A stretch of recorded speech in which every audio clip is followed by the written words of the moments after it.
Fear stops us from achieving our true greatness. Are you a professional woman who is feeling stuck, unmotivated, or burned out? Are you worried about your wellness? Are you letting fear stop you from crushing your goals? If you answered yes to any or all of these, then this is the podcast for you. Dr. Charmaine Gregory, night shift emergency physician, burnout thriver, and wellness champion, along with everyday heroes just like you, will explore how to face fear in our lives and emerge victoriously.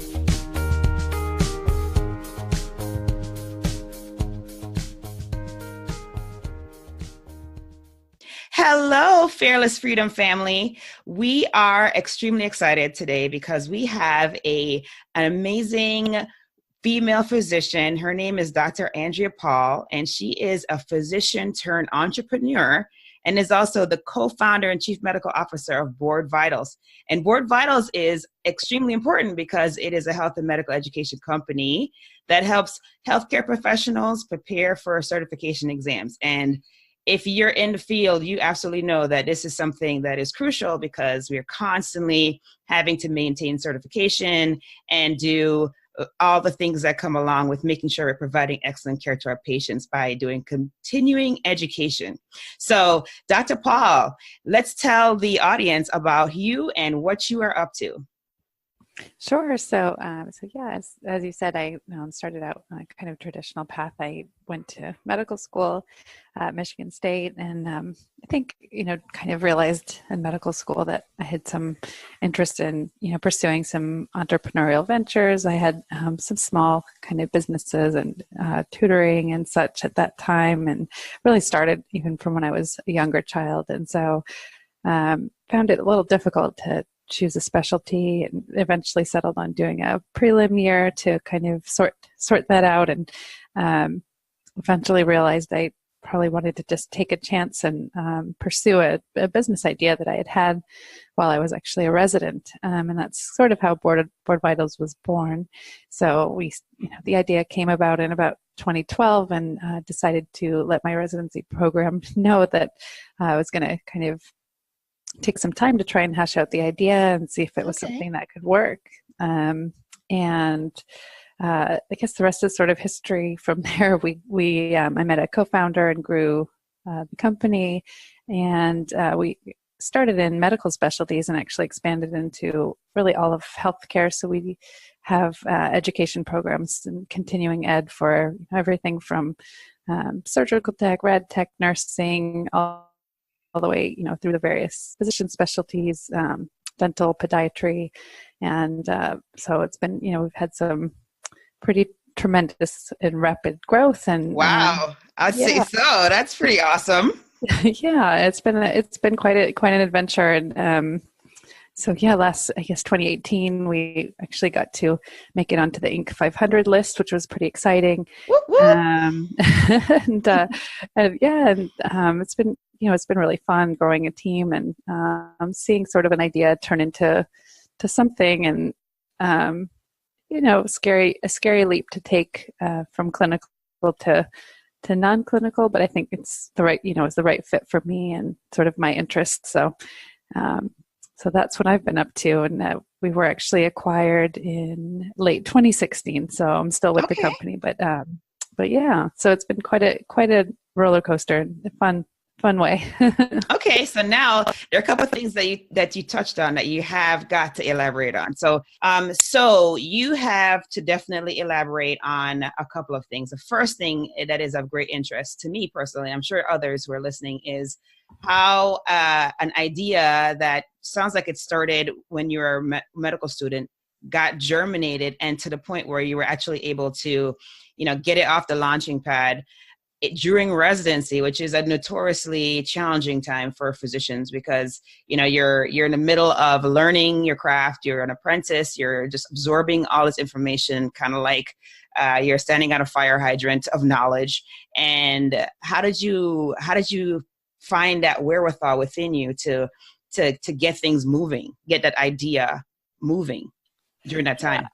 Yeah, I think if anything, I was more motivated by the challenge. I think being in that sort of really challenging from both a knowledge standpoint and also just an endurance standpoint. Right. Just really ask myself, is this what I want to do? Because it's obviously a big commitment, many years, and I had already been sort of debating for years at that point. And so I decided to just talk to, my residency director and, see if it would be an option to kind of explore something like this. And they were pretty great and, were asking, well, do you want to come back? And would you want to, what would you want to do from this point? And Right. at that point, I kind of just, I want to see how this works. I think this is a career I want to pursue is, startups and entrepreneurship and business and still within medicine. And I was pretty certain, but it was nice to still have the door open for the opportunity to come back. So yeah, I kind of just jumped in with both feet at that point. And, I wouldn't say I haven't looked back because I definitely, I'm so involved day to day still with medicine and all of my, former med school classmates and residency classmates and keeping up with sort of what's happening in that world. But definitely haven't looked back as far as, regretting my decision or, I don't feel it was the wrong career path for me to take for sure. Okay. That's awesome to hear. Because sometimes when you step out on faith, you just never know. It's one of those things where you jump off the building and you just hope that you gain the wings to fly on the way down. And it sounds like you did. So that is amazing and very encouraging and inspiring. Now, how far along were you in your residency when you made this decision, this pivot? So it was in my third year. So quite a ways in. And I think what kind of kept me going, throughout medical school and then when choosing a residency and throughout those 3 years was that I would get to a point where, I thought I would get to a point where I would like find my place and really feel like, okay, this is the career that I want that fits, for me. And I think it kept not arriving at that. Okay. It just got to a point where I said, I need to just try something else. And I was willing to kind of take that risk and see how it worked. No, it worked out great. So awesome. It's so encouraging. This there's a movement now. I don't know how much you're in tune with it, but there's a huge movement. There's so many of us who are in medicine currently who are we have all these side gigs, people are doing all kinds of stuff. Like this right here is my side gig. This is my passion pursuit. I fell in love with podcasting and now this is what I do, but the list of things that people get into, span the gamut from actually developing devices or merchandise that they're selling to providing services, which are not always services that are directly related to medicine. And so it is just so awesome to hear that you're able to make a complete transition from, clinical medicine, realizing first of all that wasn't your complete calling, and then having the wherewithal and the bravery to actually step out and do what your heart was meant to do. So yeah, no, I definitely applaud you for that, and it is extremely encouraging because I know there are definitely people who are listening who maybe they may be at a crossroads, maybe they may not know exactly what to do or how to go about it. So I think that it would be awesome if you could just share a little bit about how you went from idea to actually putting it into action. So you got the green light from your residency director. The open door was there in case, you decided that you wanted to return and complete. But then, now you're stepping into, I'm assuming that you didn't have any business background. Did you have business background before this? No, other than kind of being a tinkering with entrepreneurship since I was a kid. They're definitely all self-taught. Gotcha. So see, that's even more incredible. So now, you're going out and you're pursuing something that you're all in on. You clearly have a why. And then, so what happened? What did you do next? Did you go up to a company and just say, hey, this is my idea, help me to grow it? Or how did you go about that? Yeah, it really just started by on my own and working from home, building building the idea into just a very basic, minimally viable product. Taught myself enough coding to create a basic website and Okay. first kind of test product. And that was just in one area. So we started in actually in psychiatry. So we had just a small bank of questions for psychiatry and kind of letting people use it, play with it to get feedback, and then realized there was a real demand for it. Right. And that's when I started to explore, okay, what does it take to turn this into a multi-specialty and really like a high-tech product, because I felt like all the existing things at that point for specialties were really on paper or in person. You go Okay. to a course in person, and so decided to really jump in. I met a co-founder, and we at that point started in an accelerator program, so a startup accelerator in New York City called Blueprint Health, and that Okay. really was kind of our launching pad. We raised a round of seed funding. We're really able to kind of build out a real robust product and start to hire a lot of writers and the things we couldn't do on our small bootstrap budget initially. Right. Yeah. Cool. So, throughout all of this, tell us about the fear you might have had, or did you have any fear where you just kind of like, no, I'm just going to do it? Or were there some things that kind of were potentially holding you back? Or let's talk about the fear surrounding this. Oh, definitely. So many fears. So, I think over the last few years, I've really learned to actually embrace the fear, if that makes Okay. sense. Yes. I used to kind of hate it and think, you look at others who seem more confident and fearless, and I think maybe they just have a better way of hiding it. But I just decided to kind of embrace the fear, because I feel like some of the fears really drove my success, like fearing failure, fearing of I've made a wrong decision, fear of other people or competitors kind of overtaking what we had built and Okay. losing it.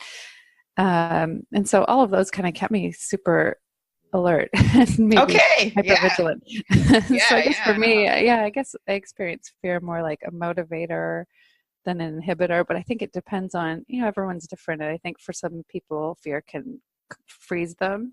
Right. And so I think for me, fear kind of actually drives me more than stops me, if that makes sense. No, that does. No, that's great.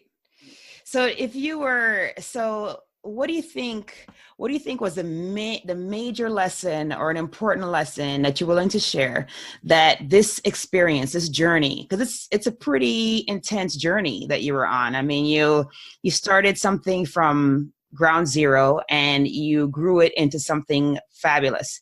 So, I mean, there had to be some lessons that you learned or some things that you wish to impart on our audience that will help them if they're deciding to do something like this, pursuing a passion, ultimately getting it to the point where, it can be pretty lucrative. Yeah, sure. So, what do I wish I had known? Probably pretty much everything.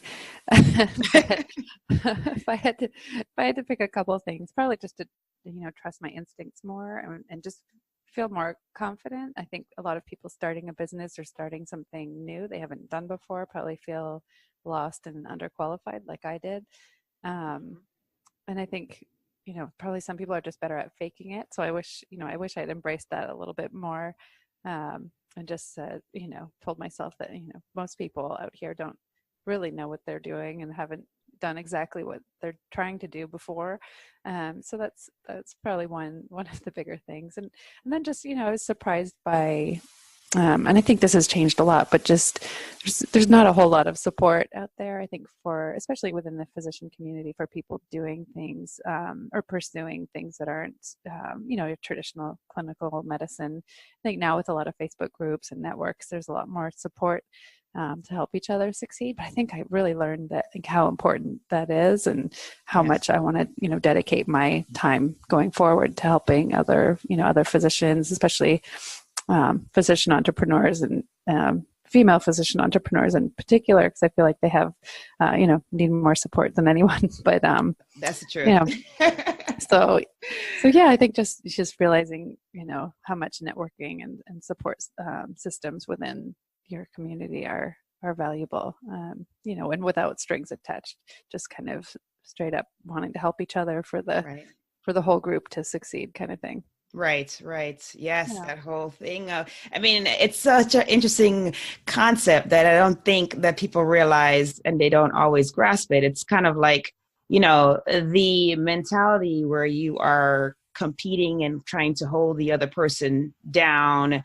Mm-hmm. It's not fruitful. Like, it's not going to get you to the place that you want to go. And it's honestly, it may in the short term, but long term, really, it's not. But when you are, grabbing someone's shoulders and kind of everybody's rising together, you're able to, as a collective, just achieve so much more and get to such a higher point that I think sometimes that gets lost, and people don't really see the long game. They kind of focus on that short game. So that abundance mindset is huge. It is huge for all of our success, Yep. Yeah, that was something I mean, I've learned over the years, but didn't quite realize at the very beginning. And I am definitely very happy to see, as you mentioned, there are definitely more and more support groups and ways to connect with other female physicians who are, thinking about doing things that are non-traditional, which is, whether they're staying in medicine and doing that, or they're actually exiting medicine to do something completely different. That support is huge. Yeah. Awesome. So, so you talked about all the fears that you experienced, that you went through while you were building your baby. Now, is there anything now that you've gotten to the point where, you're getting the accolades, you're getting into, getting on the 500 list, you're getting acquired, all these awesome things are happening. Is there anything right now that you're working through? Any fears that you're facing currently? Yeah, of course. I mean, there's always sort of the what's next fear, and sort of, it's kind of like this syndrome where you always think, okay, once I get to this point, I will have kind of arrived, and I can, at that point, everything will be, you have this image of, well, everything will be perfect, and I'll be satisfied at that point. And you never really, most people, I think, you arrive, and then you realize you haven't. Right. So it keeps, like, the target keeps moving further ahead. And I think it's good, but it's also a little scary, because you always feel like you want to do, whatever you do next, you want to do better, right. bigger and better. And so there's definitely a little bit of that, and pressure from, just this, business and startup world, where it's like, okay, well, now you've done this, so now what? So there's definitely, it's a little intimidating to think about, starting something again, and trying to outdo what you've done before, or do better. Right. So that's probably where I'm at right now. Okay. Hey, that's a good place. It's a creative place, so that's always good, right? Yeah. Yep. So do you have a plan of overcoming that fear that you're currently experiencing? I think I'm going to just go back to kind of what I said, and just try and tell myself that I'm, try and be more confident, and kind of fake it till it's made again.